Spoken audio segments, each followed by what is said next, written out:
Ese é o primeiro verso. E esa é a imaxe que eu vexo, non? E a partir daquela escribo o poema. As polas da maceira dobranse co peso da froita aínda verde, como unha bailarina que toca as dedas. Daquela collo todas as mazás que caben na camisa, unha e outra vez cordada co seu peso.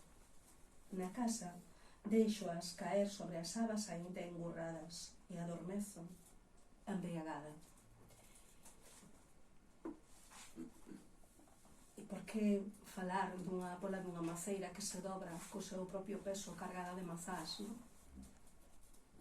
Pois o mellor porque algo tan simple, tan común, non sei se tan pouco importante ou trascendental como é o aroma dunha mazá, pode ser algo que estea a se extinguir, non?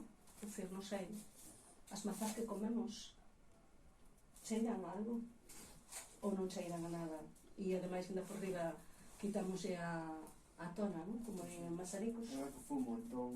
Non, xa estás perdido, estás perdido. Eu tive COVID 2 veces, pero conservo o olfacto, que é unha cousa moi importante para min, moi importante, máis importante ás veces o olfato co oído, porque sí que teño memoria olfativa. Entón, bueno, pues, o aroma das mazás, esa posibilidade de coller as mazás da árbore e que a recendan, pois é algo que se vai, como se van as